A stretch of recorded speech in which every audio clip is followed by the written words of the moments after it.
salut les gars, chez vous en Afrique, en Asie, en Amérique et partout dans le monde, en Europe bien sûr. Bon, on fait cette vidéo juste pour rebondir sur la nomination ou la promotion plutôt du général Mahamat Déby.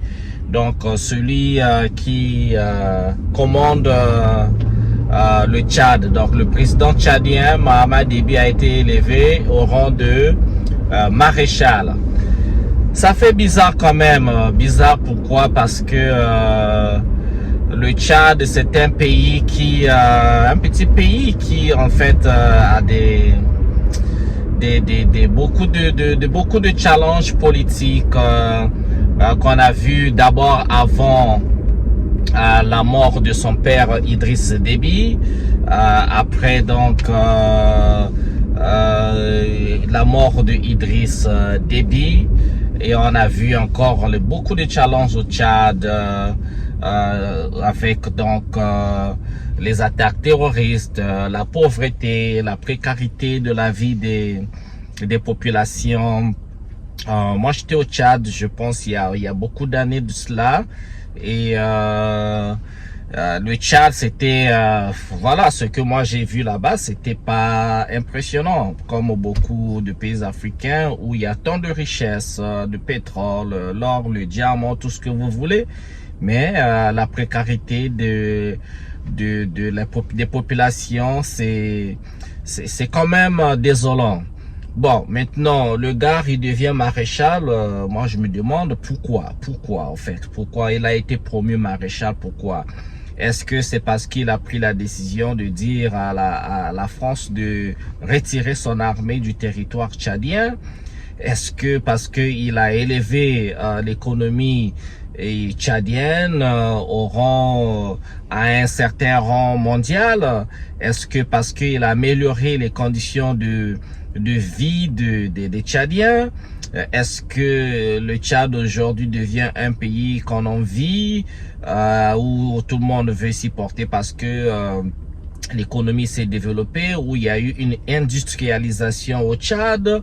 Franchement, je comprends pas. Comme on dit, nous les Africains, parfois on veut faire des choses, parfois on se confond dans le matu vu, dans les titres qui n'ont aucun sens. Parce qu'aujourd'hui, Mahatma Déby ou encore Kaka Déby, il pouvait être capitaine, il pouvait être caporal, tout comme colonel, tout comme un capitaine, tout comme un civil.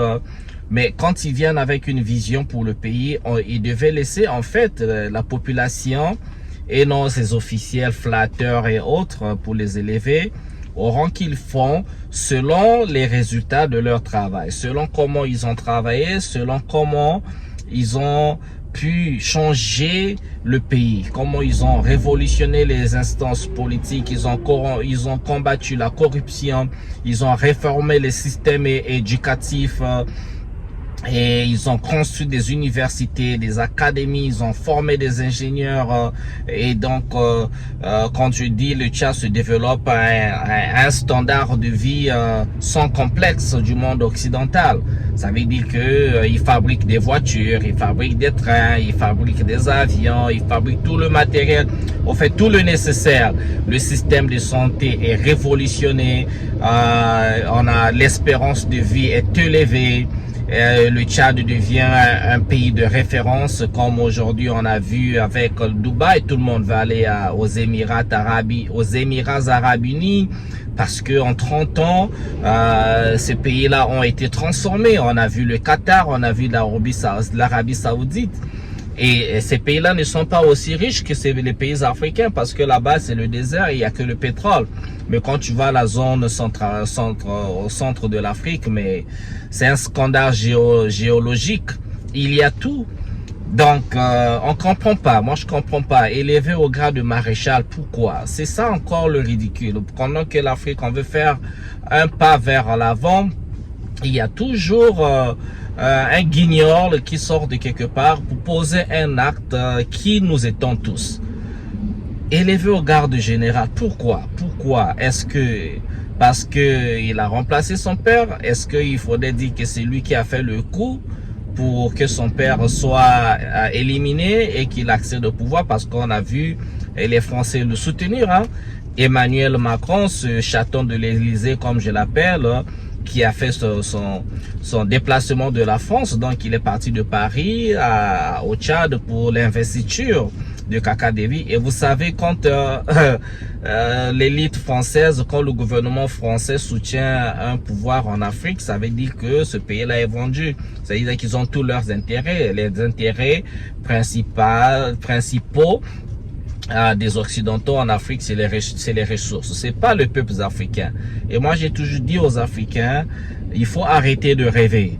Nous, les Africains, nous les Noirs en général, partout où nous allons dans le monde, on nous regarde de haut. Et quel que soit ton titre, que tu sois docteur, que tu aies 10 doctorats, 10 maîtrises, 10, je sais pas, 100 diplômes de je sais pas quoi, des écoles supérieures, et bien tant que ta peau est celle-là, on te regarde de haut, partout. J'ai voyagé dans le monde, c'est toujours comme ça. Eh bien, c'est le reflet aussi de l'état de nos pays, de l'état des continents.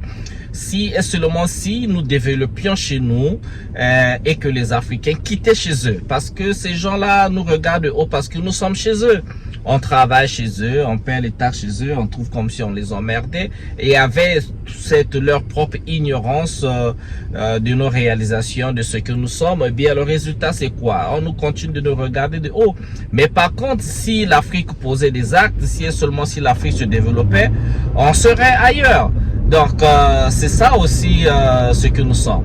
Bon, Kaka Déby général, je sais pas pourquoi. Ça va être la vidéo la plus courte certainement que je vais faire parce que je comprends rien. Je comprends absolument rien de rien du tout. Pourquoi? C'est vraiment bizarre. C'est tout ce que j'ai à dire. Vraiment, voilà. Allez, je vous souhaite bien le bonheur chez vous. On se retrouve à une prochaine vidéo. Ciao, ciao. Allez.